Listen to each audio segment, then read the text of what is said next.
Assalamualaikum warahmatullahi wabarakatuh. Untuk membuka kajian subuh pada hari ini, mari sama-sama kita membaca 4 rangkaian doa, ta'awudz, basmalah, salawat kepada Nabi, kemudian kita membaca surat Al-Fatihah. Mari kita mulai. A'udzubillahi minasyaitonirrajim. Bismillahirrahmanirrahim. Allahumma sholli ala Sayyidina Muhammad wa ala ali Sayyidina Muhammad. Bismillahirrahmanirrahim. Alhamdulillahirabbil alamin. Ar-Rahmanirrahim. Maliki yaumiddin. Iyyaka na'budu wa iyyaka nasta'in. Ihdinas siratal mustaqim. Siratal ladzina an'amta 'alaihim ghairil maghdubi 'alaihim waladdallin. Amin. Asyhadu an la ilaha illallah wahdahu la syarikalah wa asyhadu anna Muhammadan abduhu wa rasuluh. Allahumma sholli ala Sayyidina Muhammad wa ala ali Sayyidina Muhammad. Segala puji dan syukur kita haturkan kehadirat Allah, berkat rahmat dan karunia-Nya. Alhamdulillah pada pagi hari ini kita masih dapat dipertemukan di tempat yang mulia ini dalam keadaan sehat walafiat. Tak lupa salawat dan salam kepada junjungan kita Nabi besar Muhammad sallallahu alaihi wasallam beserta keluarga dan pengikutnya hingga akhir zaman. Sebagai rasa syukur kita, mari sama-sama kita membaca hamdalah dan salawat kepada Nabi. Alhamdulillahirabbil alamin. Allahumma sholli ala Sayyidina Muhammad wa ala ali Sayyidina Muhammad. Yang kami hormati Ketua DKM dan jajarannya dari Masjid Al-Furqan, yang kami hormati Bapak Ibu jamaah sekalian, izinkan pada pagi hari ini saya menggantikan Ustadz Eko yang berhalangan hadir. Nah, perkenalkan, nama saya Teddy Putra. Saya juga sudah sempat beberapa kali mengisi di sini dan alhamdulillah pada hari ini kita dipertemukan kembali. Kajian kami di sini interaktif ya Bapak, Ibu. Mungkin ada yang ingin bertanya, silahkan. Di tengah jalan pun di-cut nggak apa-apa. Agak sekali ada belum jelas. Jadi bukan hanya satu arah, tapi kita dialog, kita diskusi. Diskusi apa? Mengenai ilmu kehidupan. Kalau saya tanya di sini, yang hadir di sini pasti setuju. Cita-citanya ingin bahagia dunia akhirat. Setuju Pak? Bahagia dunia akhirat. Bahagia itu apa? Yuk, apa itu bahagia? Kita selalu bilang, ya Allah, berilah kami bahagia dunia dan akhirat. Bahagia itu apa?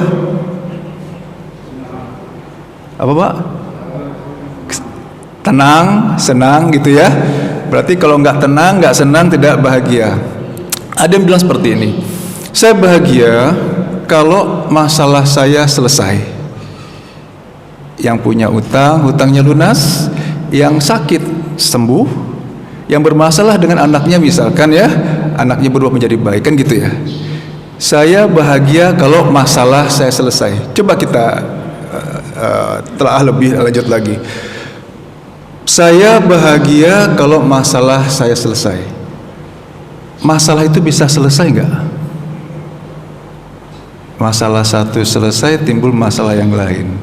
Masalah kedua selesai, ada terus masalah ketiga, demikian seterusnya dari kita lahir sampai nanti kita meninggal dunia. Jadi benar atau salah kalau saya bahagia tuh kalau masalah saya selesai? Kayaknya nggak pas ya. Karena kenapa? Masalah tidak akan selesai. Satu selesai, ada lagi yang lain, nggak akan ada selesai-selesainya. Oke.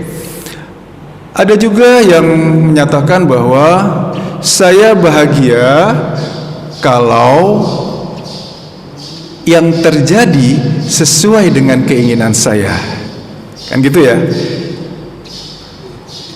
Saya bahagia, saya senang kalau yang terjadi sesuai dengan keinginan saya. Keinginannya apa? Untuk segera keluar dari permasalahan.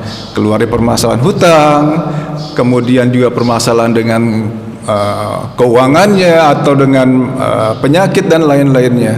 Kita lihat di sini. Saya bahagia kalau yang terjadi sesuai dengan keinginan saya. Permasalahannya adalah Dari hari ke hari, dari kita bangun tidur sampai tidur lagi, ada kejadian yang sesuai, ada kejadian yang tidak sesuai dengan keinginan kita. Ada yang bisa bantu buka Al-Quran mungkin? Kita baca terjemahannya saja. Kita buka Al-Baqarah 216. Saya tolong dibantu. Yang buka artinya aja. Al-Baqarah 216. Bisa Ustaz ya? Kita lihat di sini. Saya senang, saya bahagia kalau yang terjadi sesuai dengan keinginan saya. Demikian juga sebaliknya, saya akan tidak bahagia, tidak senang alias menderita kalau yang terjadi tidak sesuai dengan keinginan. Kita cek dengan Al-Quran, Al-Baqarah 216. Apakah pola pikir seperti ini benar atau salah? Al-Baqarah 216. Artinya saja Ustaz. Yang artinya diwajibkan untuk kamu berperang, padahal itu tidak menyenangkan bagimu. Tetapi boleh jadi kamu tidak menyenangi sesuatu. Boleh jadi kamu tidak menyenangi sesuatu. Padahal itu baik bagimu. Padahal itu baik bagimu. Lanjut. Dan boleh jadi kamu menyukai sesuatu. Boleh jadi kamu menyukai sesuatu. Padahal itu tidak baik bagimu. Padahal itu tidak baik bagimu. Terus Allah mengetahui sedangkan kamu tidak mengetahui. Allah mengetahui sedangkan kamu tidak mengetahui. Jadi nggak tepat juga ya. Saya senang, saya bahagia kalau yang terjadi sesuai dengan keinginan saya. Lah yang terjadi tidak sesuai dengan keinginan? Padahal Allah nyampaikan tadi, belum tentu kamu tidak menyenangi, itu tidak baik bagimu. Allah mengetahui sedangkan kamu tidak mengetahui. Jadi pernyataan tadi nggak tepat juga ya. Saya bahagia kalau yang terjadi sesuai dengan keinginan saya. Lantas bahagia itu apa? Kita minta minimal 17 kali dalam sehari. Pada saat apa? Pada saat kita membaca surat Al-Fatihah ayat 6 dan 7. Ihdinas siratal mustaqim. Berilah kami ke jalan yang lurus ya Allah. Siratal ladzina an'amta alaihim. Yaitu jalan yang Engkau beri nikmat. Jadi bahagia itu apa? Itu kalau kita berada di jalan yang lurus. Kita minta 17 kali dalam sehari minimal. Ya Allah, tunjukilah, berilah kami jalan yang lurus, yaitu jalan yang Engkau beri nikmat. Jadi kalau kita berada di jalan yang lurus, maka akan bahagia. Saya ulang sekali lagi. Bahagia itu apa? Bahagia itu kalau kita berada di jalan yang lurus. Oke, sekarang kita simulasi. Jadi kalau kita berada di jalan yang lurus, maka akan bahagia. Kita bikin contoh jalan yang lurus. Misalkan di dunia ya, ini dunia kehidupan kita. Ini jalan yang lurusnya. Oke, ini dia. Ya. Kemudian, oke, mana satu lagi. Ini simulasi ya. Ya. Kelihatan ya? Kalau kita berada di jalan yang lurus, maka akan bahagia.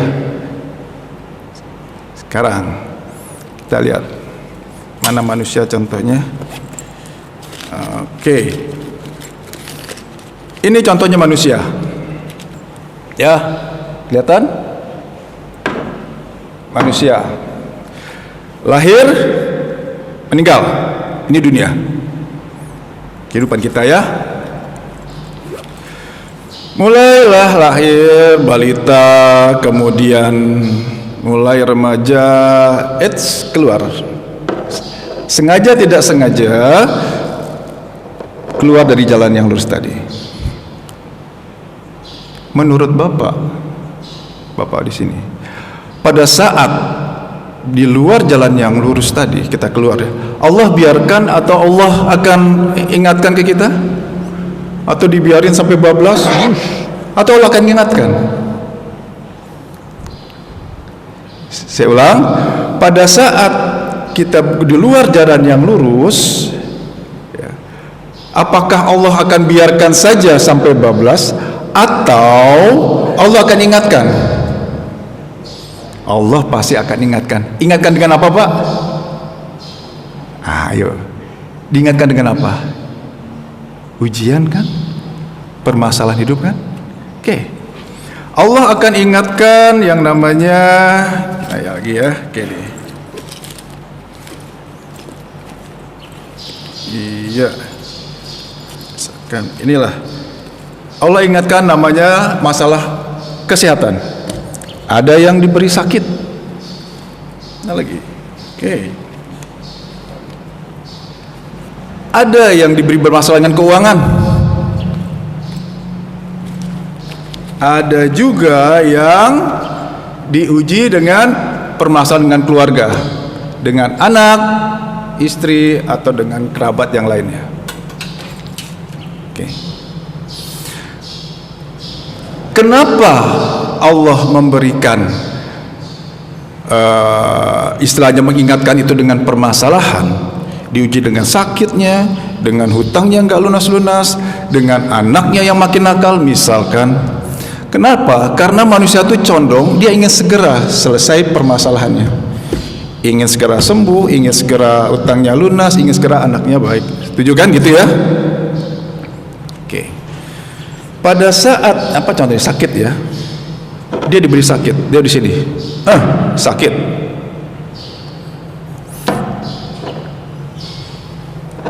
Umumnya orang akan bagaimana segera sakitnya sembuh, dia ke dokter, dia cari terapis misalkan, dia cari alternatif dan lain-lainnya, minum herban dan lain-lainnya. Nah sekarang ini lihat atau ini aja lah ya biar kelihatan. Apakah ini benar atau kurang tepat? Kita lihat sekarang. Pada saat ya fokusnya ini adalah bagaimana dia sembuh secepatnya, dan bahkan pertanyaannya adalah bagaimana caranya supaya saya segera sembuh dari penyakit ini. Nggak enak yang namanya sakit, kan gitu ya Pak ya. Pertanyaannya dia yang punya hutang bagaimana segera lunas, nggak enak dikejar-kejar debt collector. Aduh apalagi punya anak nakal misalkan gitu kan. Nah, padahal kita lagi tujuan Allah memberikan masalah ini apa? Supaya kita kembali ke jalan yang lurus. Pertanyaannya apakah kita masih bagaimana caranya masalah ini selesai, bagaimana segera sembuh, atau ada pertanyaan lain yang lebih tepat?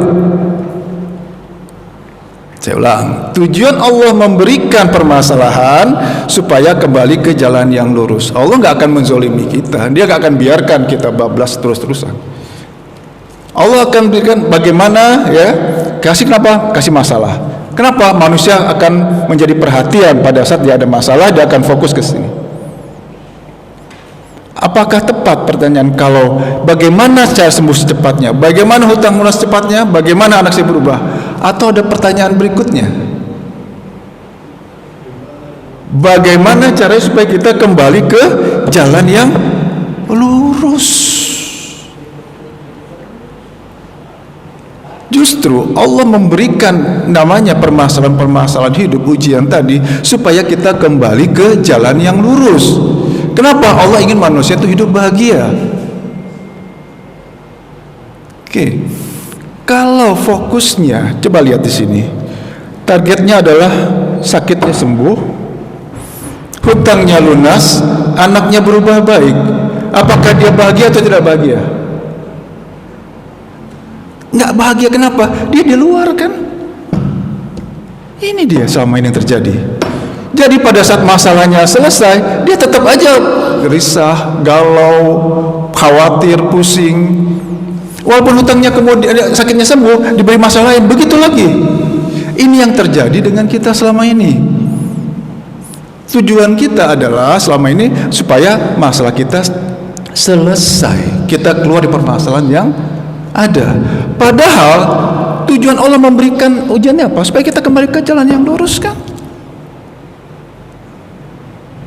Berarti sekarang, apakah kita masih ingin fokus menyelesaikan permasalahan tadi yang selama ini kita lakukan, atau kita fokus bagaimana kembali ke jalan yang lurus? Ayo, fokus kembali ke jalan yang lurus. Makanya kemudian Allah pun menyampaikan Al-Quran, ya kan, mengajarkan ke kita bukan minta masalah selesai, tapi minta, ya Allah, berikanlah kami jalan yang lurus. Lihat di Al-Quran 6.666 ayat, nggak ada yang mengajarkan kita untuk minta masalah kita selesai. Tapi apa? Allah minta jalan yang lurus. Kenapa? Kalau di jalan yang lurus akan bahagia. Kalau di jalan yang lurus sakit belum sembuh, bahagia nggak? Kalau di jalan yang lurus utang belum lunas, bahagia nggak? Kok jalan lurus berproses anaknya belum berubah benar-benar, masih kadang-kadang nakal, tetap bahagia enggak? Ini dia, Pak. Jadi fokusnya adalah bagaimana kita tetap berada di jalan lurus. Permasalahan, permasalahan hidup, ujian penyakit, kemudian utang dan lain-lainnya, itu yang bisa menyelesaikan siapa? Allah kan? Kalau masalah itu bisa diselesaikan manusia, nggak ada namanya masalah. Justru masalah itu adalah kenapa? Karena kita tidak bisa menyelesaikannya. Surat Yunus ayat 107, coba dibaca, 10:107.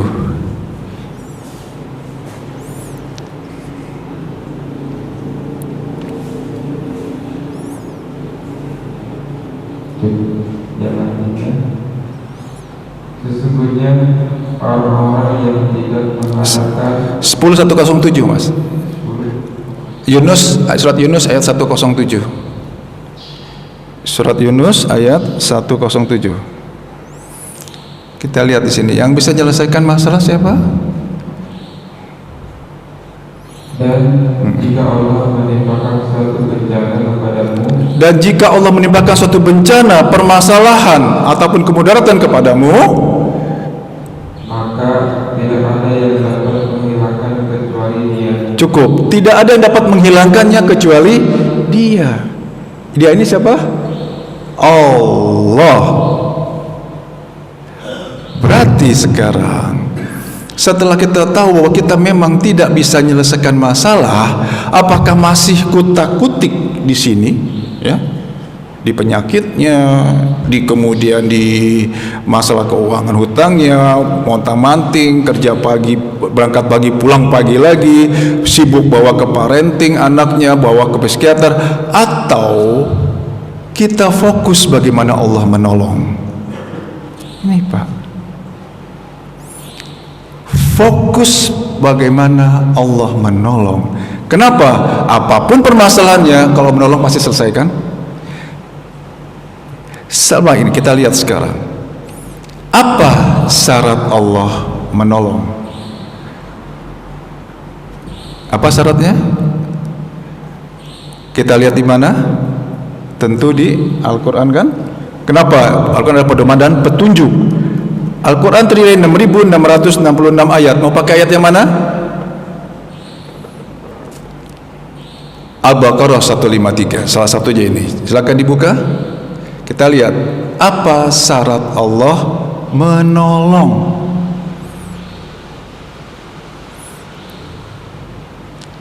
Al-Baqarah 153.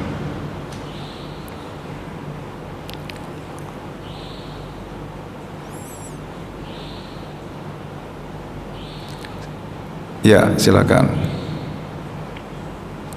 Wahai orang-orang yang beriman, Wahai orang yang beriman, mohonlah pertolongan kepada Allah mohonlah pertolongan kepada Allah dengan sabar dan sabar dan salat. dan sholat. Jadi syarat Allah menolong apa? Ada berapa di sini? 3. Iman, sabar, dan sholat. Selama ini pada saat ada permasalahan, iman kita makin naik apa makin turun? Sabarnya makin membaik, makin meningkat, atau makin jadi baper, bawa perasaan karena mulai sekarang? Sholatnya makin benar atau makin pikirannya jalan-jalan? Ini dia. Terbalik Pak selama ini kita lakukan. Yang kita fokus selama ini apa? Bagaimana menyelesaikan masalah, bukan bagaimana supaya Allah menolong. Ayo, mana lebih tepat? Masih fokus menyelesaikan masalah atau kita fokus bagaimana Allah menolong? Intinya nanti ya kita jelaskan lagi seperti apa. Fokuslah Allah menolong. Perbaiki iman, perbaiki sabar, perbaiki sholat. Kita penuhi syaratnya, masalah selesai enggak? Kita penuhi syaratnya, masalah selesai enggak? Kita penuhi syarat, kita perbaiki sabar, sholat kita, beriman, selesai enggak? Kenapa? Allah kan mau menepati janjinya. Hai orang yang beriman, kok dibalik ini?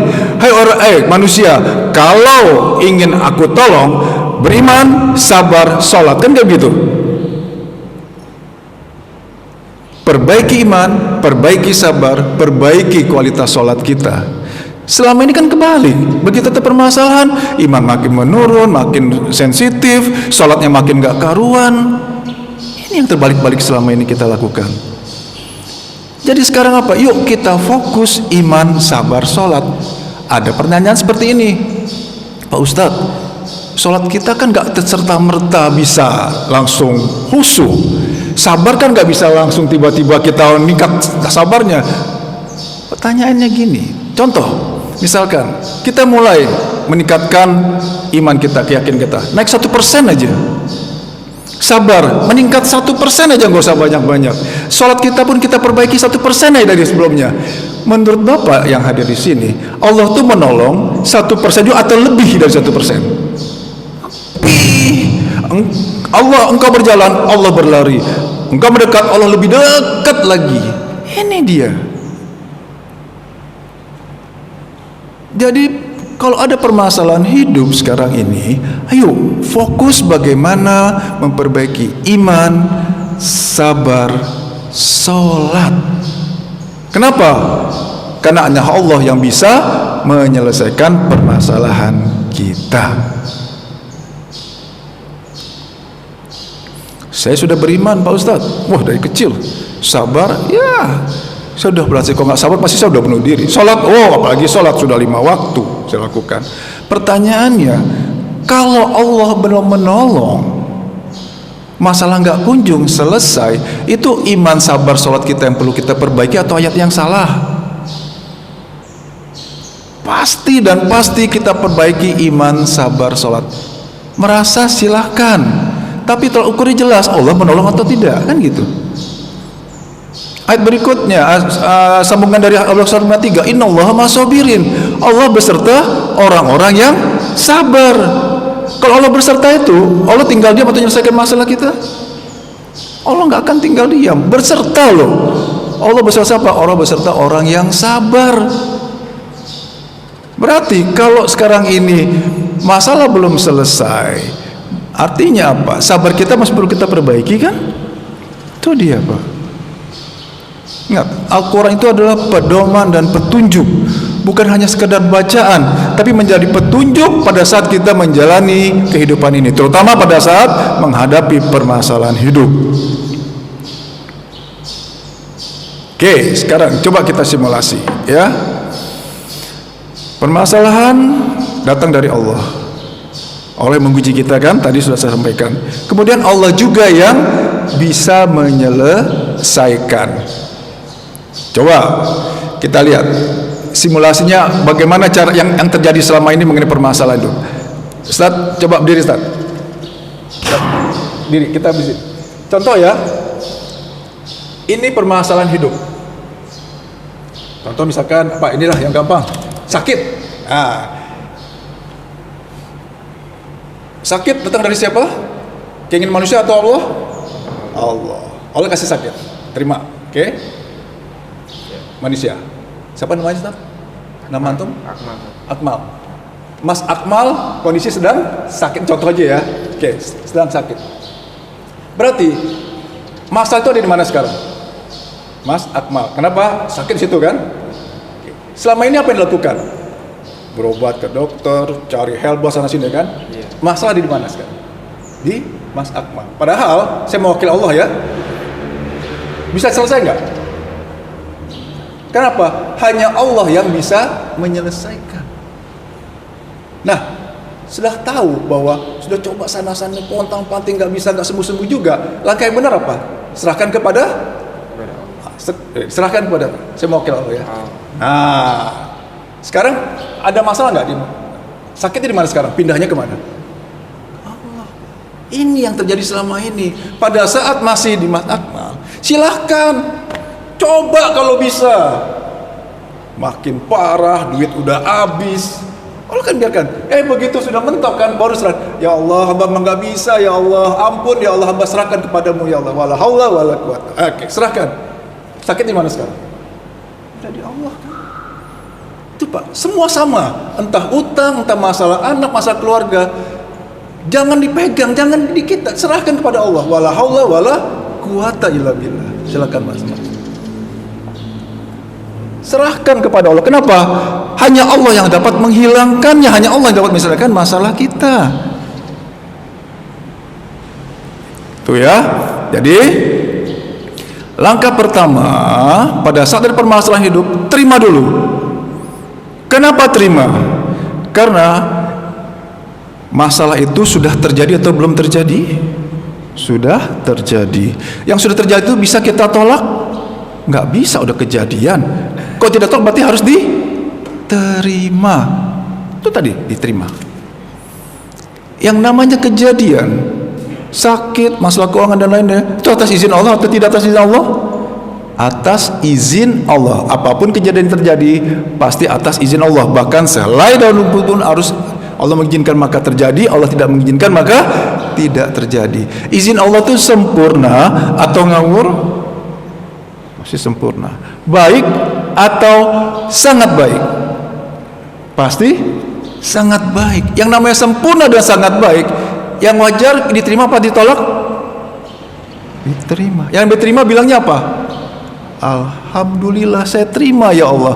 Pasti maksudnya baik, walaupun saya belum tahu baiknya di mana. Itu dia. Terima dulu. Yang namanya ujian pada saat kita sekolah dulu, kalau mau lulus, soalnya diterima apa ditolak? Diterima kan? Terima, kerjakan, serahkan ke guru, baru hasilnya terlihat. Demikian juga bagaimana ujian mau selesai kok kita tolak? Apa bukti tolaknya? Mengeluh, kesal, kecewa. Apa buktinya? Masih pontang-panting, usaha sana sini. Terima dulu ya Allah, hamba terima ya Allah, walaupun hamba belum tahu baiknya di mana. Alhamdulillah. Berikutnya apa? Karena memang kita tidak bisa menyelesaikan, serahkan kepada Allah. Wala haula wala quwata illa billah. Selama ini sering kita bilang wala haula wala quwata illa billah. Hamba serahkan kepadamu ya Allah, tapi masih kepikiran, masih pusing, masih khawatir. Itu sudah diserahkan atau belum diserahkan sebenarnya? Itu dia. Masih ada rasa khawatir, takut, pusing, panik. Itu sama juga percaya atau tidak percaya dengan yang nolong kita? Hati-hati di sini. Dengan mudahnya kita bilang walau hamba serahkan kepadamu ya Allah. Habis itu, loh kok nggak selesai-selesai ya? Kok sakitnya makin parah ya?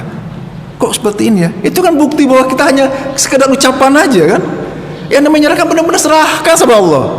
Nggak kepikiran lagi. Yang menyerahkan benar-benar kenapa? Harus serahkan 100%. Artinya apa? Kita percaya kepada yang maha segalanya.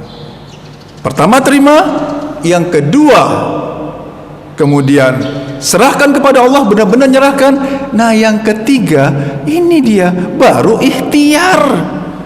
Apa ikhtiarnya? Kalau yang sakit ya ke dokter, minum herbal dan lain-lainnya. Kemudian yang punya hutang bekerja, berusaha, berdagang dan lain-lain. Yang punya anaknya sakit, yang punya anak bermasalah, silakan nasihati. bawa ke psikiater kalau perlu. Tapi, nah ini satu lagi, tidak jarang ikhtiar kita, bahkan ibadah kita pun ingin masalah selesai kan? Pada saat ada masalah, nggak bertubi-tubi, nggak selesai-selesai. Sholat tahajud, niatnya hanya karena Allah atau ingin masalah selesai? Sholat duha, ingin hanya karena Allah atau ingin rezekinya meningkat? Sedekah karena Allah atau ingin dilipat gandakan? Ini dia kesalahan lagi. Padahal apa? Ayat jelas, dan tidak ciptakan jin dan manusia hanya untuk beribadah kepada Allah. Ibadah itu apa? Melakukan segala sesuatu hanya karena Allah. Berarti murnikan lagi niat ikhtiarnya hanya karenamu ya Allah. Mau sembuh mau enggak terserah engkau ya Allah. Mau lunas mau enggak itu hakmu ya Allah. Mau berubah atau tidak itu hakmu ya Allah. Gitu Pak. Jadi ikhtiar kita pun kita murnikan, bukan karena ingin masalah kita selesai, tetapi hanya menjalankan perintah Allah. Kenapa? Selesai atau tidaknya, sembuh atau tidaknya itu hak prerogatifnya Allah, hak sepenuhnya Allah. Ini yang sama ini kita campuri. Urusan Allah adalah kapan selesainya masalah. Urusan kita apa? Penuhi syarat Allah menolong. Itu Pak. Apa syarat Allah menolong? Iman, sabar, salat. Yuk sekarang coba kita bedah satu-satu, mudah-mudahan waktunya cukup. Iman itu apa? Yakin ya, percaya. Oke. Pada saat ada permasalahan biasanya kita makin yakin sama Allah atau makin drop tuh. Kok nggak selesai-selesai. Bagaimana caranya kita jaga keimanan kita pada saat ada masalah? Oke. Jadikan permasalahan ini untuk membuktikan janji-janji Allah. Apa janji Allah? Tolong dibuka Surat An-Syirah Surat 94 ayat 5 dan 6. Silakan dibuka Mas, Surat 94 ayat 5 dan 6. Semua saya yakin jamaah sini sudah tahu dan sering mendengar ayat ini. Al-Insyirah ayat 5 dan 6.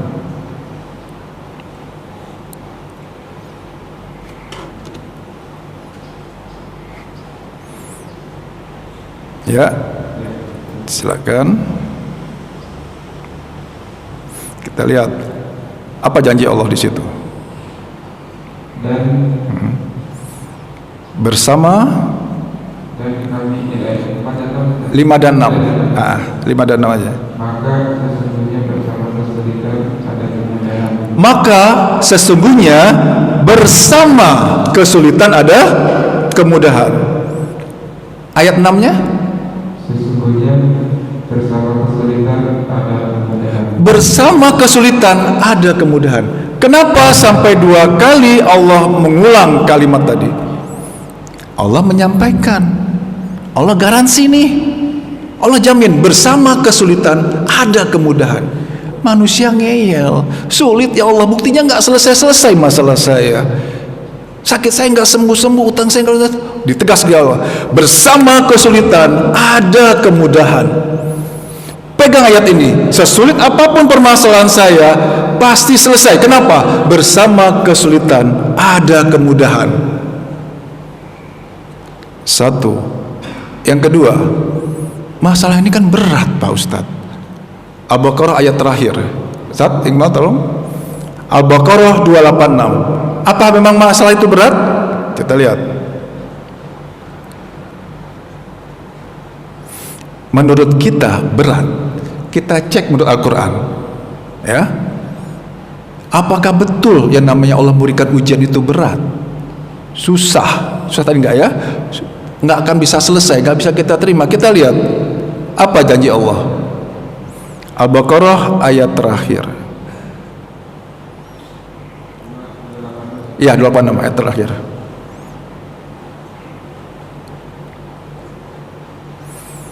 Allah tidak membebani seseorang melainkan yang sesuai dengan kesanggupannya. Cukup. Allah tidak membebani seseorang melainkan sesuai dengan kesanggupan.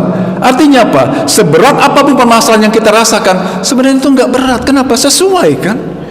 Kalau berat, enggak sesuai, itu Allah zalim namanya. Pada ayat yang lain menyampaikan Allah tidak akan menzalimi sebesar zarah pun.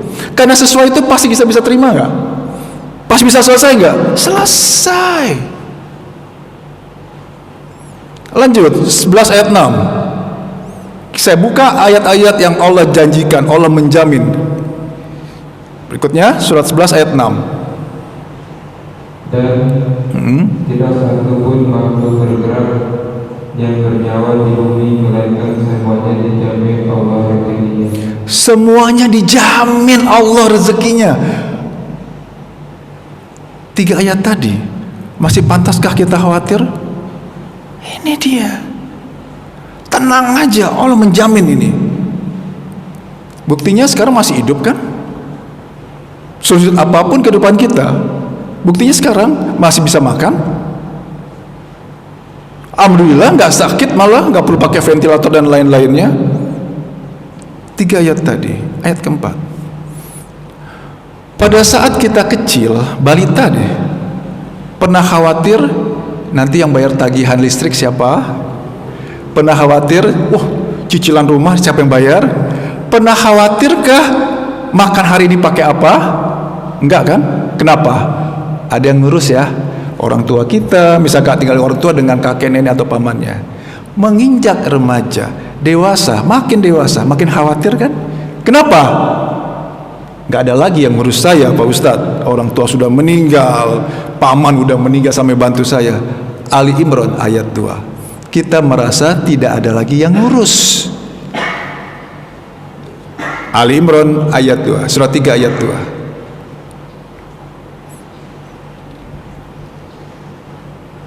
Allah tidak ada Tuhan selain Dia, yang Maha Hidup, yang terus-menerus mengurus makhluknya. Yang terus-menerus mengurus makhluknya. Masih pantaskah kita khawatir? Ada jamaah saya kemarin telepon sampai nangis-nangis, Pak Ustadz, saya baru melahirkan, ini anak saya, bagaimana, siapa yang mau biayain nanti? Buka Ali Imran ayat 2, buka ayat kursi. Hehehe, iya ada Allah ya yang ngurus. Ini yang kita lupa selama ini. Enggak sulit, kenapa? Allah menjamin bersama Kusan ada kemudahan. Enggak berat, kenapa? Sesuai, kenapa? Allah tidak akan membebani melainkan sesuai dengan kesanggupannya. Kemudian rezeki, perlu khawatir? Dijamin Allah. Bahkan Allah mengurus terus-menerus. Ayat kursi, bahkan tidak tidur dan tidak ngantuk kan gitu. Ini dia, pakai ayat-ayat tadi pada saat kita menghadapi permasalahan, meningkat keyakinan. Oh benar kok, saya yakin ini nggak akan lama. Kenapa? Bersama Kusan ada kemudahan. Kenapa? Allah nggak akan menzalimi sebesar zarah pun. Kenapa? Ini sesuai dengan kemampuan saya. Saya nggak boleh khawatir masalah rezeki. Allah udah menjamin. Jadi tujuan Allah itu memberikan ujian apa? Meningkatkan derajat keimanan, kan kita semua tahu itu. Jadi berubah dari masalah menjadi sarana untuk meningkatkan derajat keyakinan kita. Yakin pada apa? Yakin akan janji-janji Allah. Tuh Pak, bukan kemudian malah jadi baper, makin pusing, makin drop keyakinannya, makin drop imannya. Itu dia. Selama ini kita kebalik-balik Pak. Manfaatkan yang namanya permasalahan tadi, entah masalah kesehatan, masalah keuangan ataupun yang lain-lainnya, untuk meningkatkan keyakinan kita. Yakin apa? Yakin akan janji-janji Allah. Allah sudah jamin kok. Dijamin oleh yang maha. Masih pantas kita khawatir? Itu dia. Oke, iman. Sebelum saya lanjut mengenai sabar, ada yang ingin bertanya? Silakan.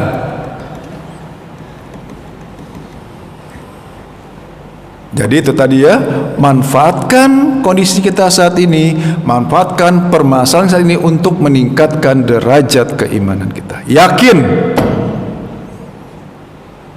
bersama kesulitan ada kemudahan. Bersama tuh gini loh, yakin Allah menguji sesuai dengan kemampuan. Enggak berat. Kenapa? Sesuai. Kalau enggak sesuai, Allah namanya zalim. Enggak mungkin. Pasti selesai. Pasti saya mampu menerimanya. Yang bermasalah dengan rezeki, Allah udah jamin kok.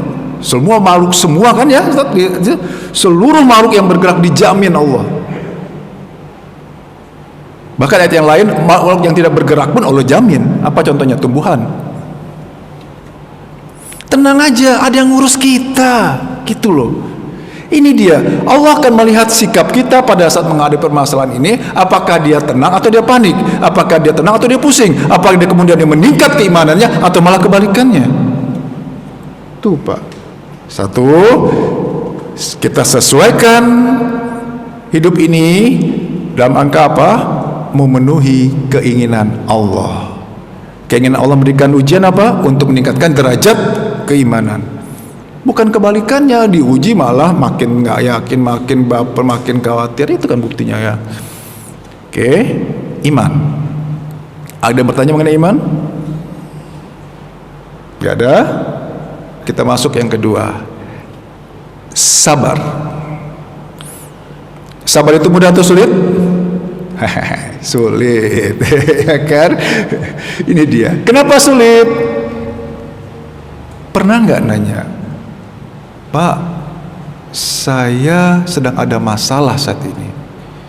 Contohlah, sakit saya nggak sembuh-sembuh nih. Apa yang bilang? Ya udah sabar aja. Pernah nanya nggak? Saya bukan orang yang sabar. Bagaimana caranya sabar? Pernah nanya seperti itu? Ini yang membuat kenapa sulit, karena kita selama ini nggak pernah tahu bagaimana caranya, metodenya seperti ini, prakteknya seperti ini, tolak ukurnya seperti ini. Itu Pak. Sama kayak mau belajar mobil. Pak Teddy, saya ingin belajar mobil, ini kasih kunci langsung bisa? Enggak. Diajarkan dulu, buka pintunya, masukkan kemudian ke kuncinya dan lain-lainnya. Diajarkan. Nah, alhamdulillah. Saya ketemu dengan guru saya Pak Antono, diajarkan bagaimana sabar itu sebenarnya mudah. Kenapa mudah? Mungkin nggak Allah memerintahkan sesuatu yang sulit? Nggak mungkin kan? Kok sulit? Ya itu tadi, Allah kan zalim, Allah maha baik. Allah memerintahkan apa? Kita untuk bersabar kan? Sabar sebenarnya mudah. Bagaimana sabar? Nah, sekarang kita lihat gini. Kenapa sabar itu selama ini sulit? Contoh. Gak ada angin, gak ada hujan, tiba-tiba kita jaga udah pakai masker, udah jaga makan segala macam, tiba-tiba kena sakit juga. Selama ini yang kita fokuskan ke sakitnya ya, ke permasalahannya kan. Kalau dilihat kondisinya, kejadiannya benar nggak enak, sulit kita untuk bersabar. Paling sederhana aja lah, tiba-tiba sakit gigi aja, nggak enak kan? Pasti ngeluh kan? Aduh, kemana nih? Oke, sekarang kita rubah. Apapun kejadian yang terjadi pasti atas izin Allah. Izin dulu atau kejadian dulu? Izin dulu. Allah mengizinkan maka terjadi, Allah tidak mengizinkan maka tidak terjadi. Berarti lihat izinnya dulu ya. Pada saat Allah mengizinkan, itu sempurna atau ngawur? Sempurna pasti. Baik atau sangat baik? Pasti sangat baik. Yang namanya sempurna dan baik, pada saat kita diberi oleh Allah sakit gigi contohnya, yang wajar kita ngeluh atau kita bilang saya terima ya Allah, alhamdulillah. Ini dia geser. Yang selama ini melihat orangnya, dimaki-maki orangnya, benar, nggak ada angin, nggak ada hujan, tiba-tiba kita dimaki-maki orang. Udah jalan pelan-pelan di tol, tiba-tiba ditabrak dari belakang. Kalau kita ngelihat orangnya, benar, sulit untuk bersabar. Melihat kejadiannya, sulit bersabar, marah, kesel. Tapi lihatlah, itu terjadi atas izin Allah. Geser, izin Allah yang dilihat, Allahnya yang dilihat, bukan orangnya, bukan kejadiannya. Kalau izin Allah yang jadi mudah nggak? Oke. Secara akal, secara akal, secara nafsu juga ya, secara akal, yang namanya masalah nggak enak, sakit lah tadi tiba-tiba, sakit gigi yang paling sederhana aja. Tapi secara keyakinan, oh ini terjadi atas izin Allah. Rubah. Yang tadinya kita memakai akal, logika, geser, mulai pakai namanya ruhani. Ruh itu ada apa? Keyakinan. Oh iya, ini sudah atas izin Allah. Kenapa? Buktinya terjadi. Berarti maksud Allah pasti baik. Walaupun saya belum tahu baik, karena baik dan pasti sempurna, saya terima ya Allah. Alhamdulillah. Pada saat bilang alhamdulillah, disitulah kita masuk kelompok orang yang bersabar. Innallaha maha sobirin. Allah beserta orang-orang yang sabar. Pada saat Allah beserta orang-orang yang sabar, Allah akan menyelesaikan masalah kita atau tinggal diam? Pasti menyelesaikan. Siapa orang yang sabar? Orang yang menghormati izin Allah. Jangan lihat kejadiannya, jangan lihat orangnya yang menyebalkan, jangan lihat sakitnya, jangan lihat kondisi utangnya, anaknya yang nakal. Lihatlah izin Allahnya. Geser Pak. Oh, Allah pasti baik. Oh, ini dia. Pada saat ada permasalahan ini, sarana saya untuk bersabar, sarana saya untuk bersama Allah.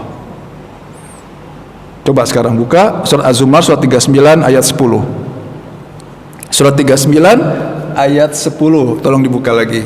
Az-Zumar ayat 10. Kita lihat di sini. Ya. Ya. Bapak ingin masuk surga?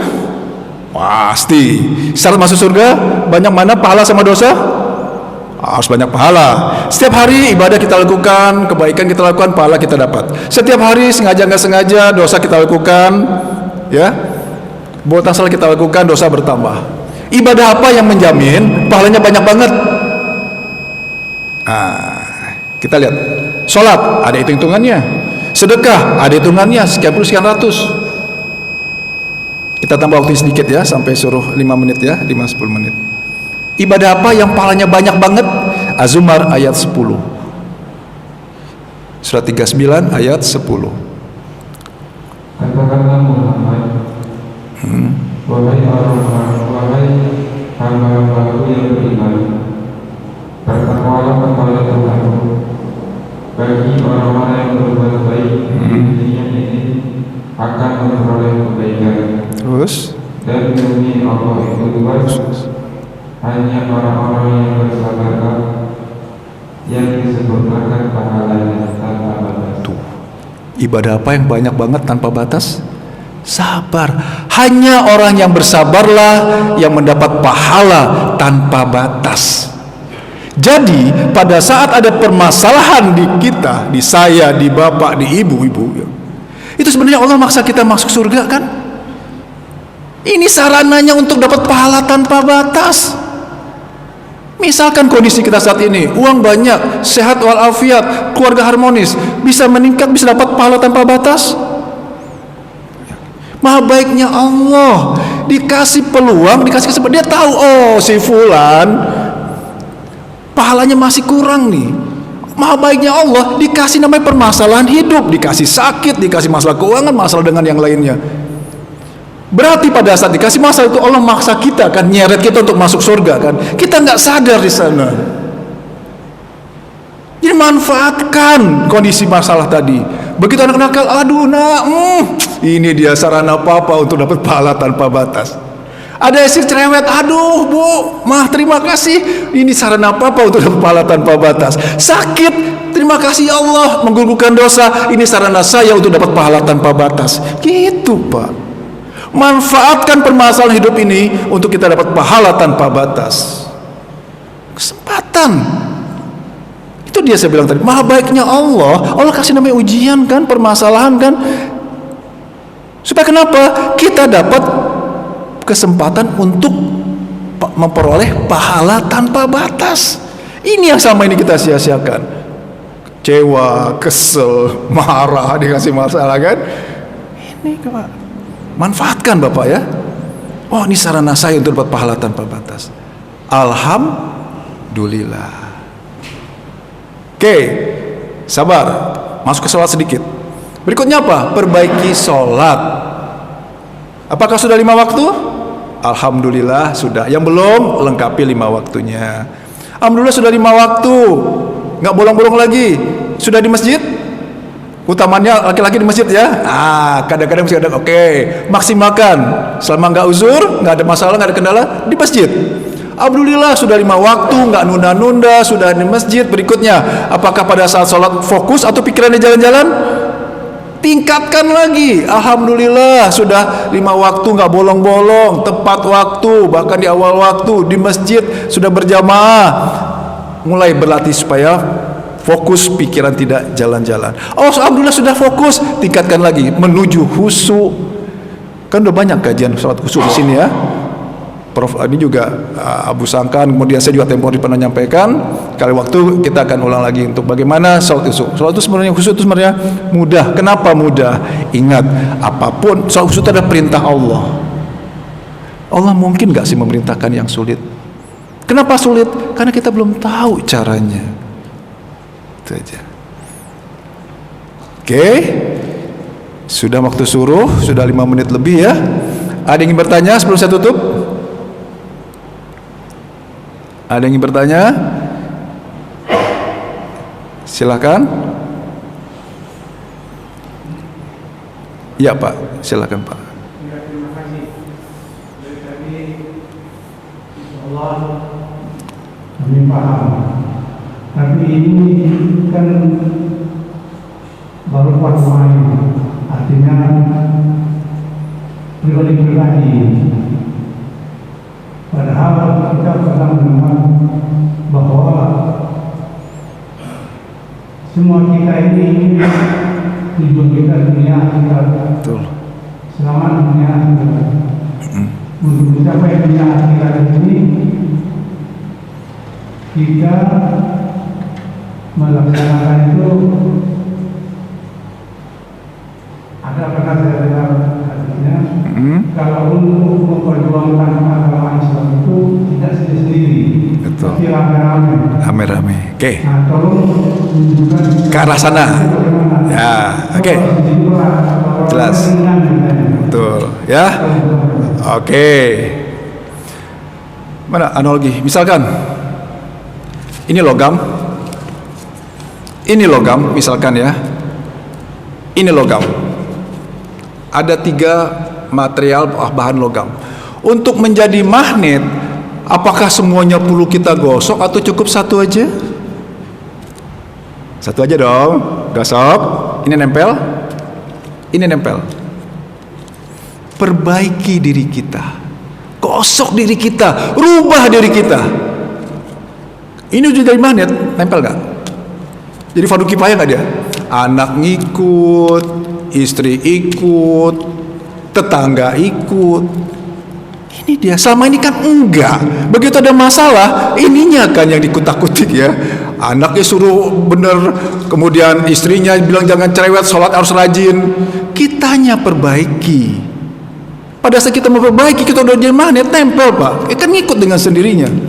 Ini sudah terbukti berapa jamaah kami. Begitu dia selama ini kenapa? Dia fokus ke anaknya nakal. Nakalnya luar biasa Pak. Anak gadis tahu sendiri kalau ada nakal luar biasa kan, hidup serumah, pakaian gak karuan, ujung-ujungnya malah kabur dari rumah. Dia praktek kayak tadi. Terima dulu ibu, kemudian serahkan kepada Allah, baru ikhtiar. Ikhtiar itu ada 3, bisa dengan perbuatan, bisa dengan perkataan atau nasihat, atau dengan doa. Tapi murnikan niat ikhtiar itu hanya karena Allah bikin ingin masalahnya selesai, bukan anak ingin berubah. Oke Pak Ustadz, saya praktek katanya.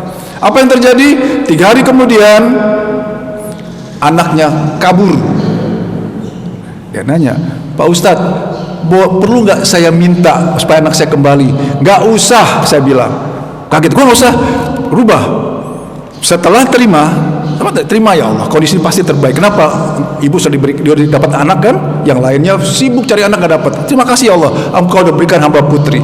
Ya Allah, hamba nggak mungkin merubah, serahkan. Wala haula wala quwata illa billah. Kemudian doanya apa? Ya Allah, berikanlah yang terbaik untuk putri saya. Apa yang terjadi? 2 hari kemudian pulang tuh. Artinya apa? Itulah yang terbaik dari Allah. Selama ini kan kita mohon apa nggak dikte Allah sebenarnya. Ya kan? Gitu Pak. Jadi kitanya yang kita perbaiki. Betul Bapak bilang, untuk fardu ain kan lebih mudah Pak ya, kan dari kita. Makanya yang merubah diri kita dulu, jangan merubah orang lain. Nah kita aja nggak merubah, kenapa orang lain suruh berubah? Kita dulu, kita perbaiki sikap kita. perbaiki iman, perbaiki sabar, perbaiki sholat. Ikut nanti lainnya. Kenapa bisa ikut? Innallaha ma'asabirin. Allah beserta orang-orang yang sabar. Dengan mudahnya Allah membolak-balikan hati manusia. Dengan mudahnya Allah yang tadinya sakitnya parah sembuh. Kanker stadium 4, dokter udah vonis 1 bulan lagi meninggal, sembuh. Hutang 2,5 miliar, 3 bulan di ultimatum kalau gak masuk penjara. Aset gak punya, kerjaan gak ada, bisa lunas. Itu masih, tapi kan udah gede ya, miliaran. Ada datang kemarin 2,5 triliun hutangnya, 2,7 T. Menurut Bapak berapa lama selesai? Lama banget, 24 jam Pak, lunas. Kenapa bisa seperti itu? Allah menolong. Nggak ada yang nggak mungkin. Anaknya berubah sekarang Pak, yang tadi saya cerita ya, anak gadisnya langsung serta-merta berubah? Enggak, Allah akan memproses lagi. Gak serta-merta langsung tadinya pakai sholat tiba-tiba pakai jilbab. Enggak, Allah kasih kesempatan lagi. Oke, pulang, berikutnya apa? Si ibu tadi praktek lagi enggak? Terima, kemudian serahkan kepada Allah, perbaiki ibadahnya, atau kembali ke sifat awalnya, mau campur urusan anak, pemarah. Itu kan Allah kan lihat gitu.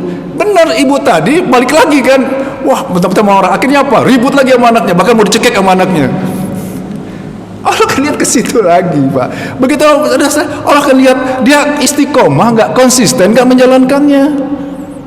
Itu poinnya Pak. Perbaiki iman, perbaiki sabar, perbaiki sholat kita.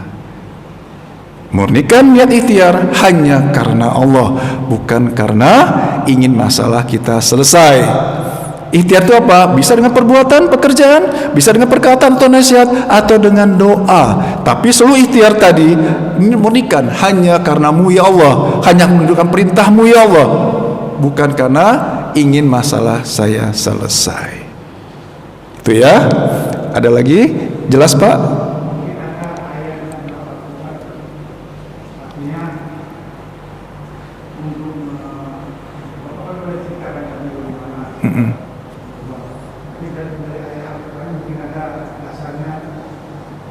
Yang mengenai mana nih Pak?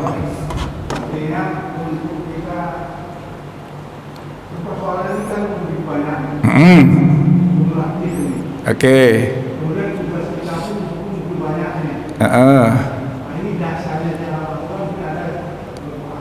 Oke.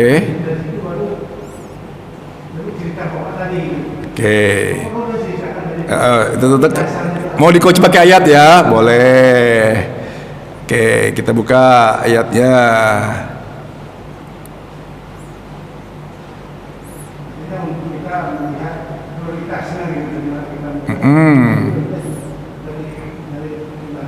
Oke. Nah, ya. Yuk kita buka ayatnya ya. Pertama, surat 13 ayat 11. Silakan Mas Akmal.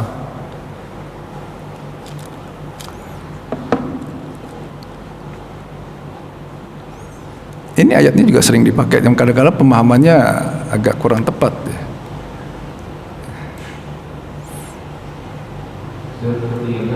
Surat 13 Ar-Ra'd ayat 11. Baginya manusia ada malaikat-malaikat yang selalu menjaganya bergiliran dari depan dan belakang. Terus mereka menjaganya atas perintah Allah.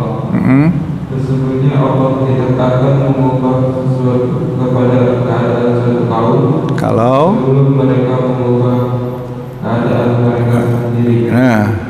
Dan apabila Allah menghendaki keburukan terhadap suatu kaum, maka kepada yang dapat menolaknya dan tidak ada perlindungan. Oke, cukup. Allah tidak akan mengubah satu kaum kalau kaum itu tidak merubah sikapnya kan? Kemana Allah merubah? Begitu ada masalah, bukan perbaiki iman, sabar, sholat, imannya makin turun, sholatnya makin gak karuan.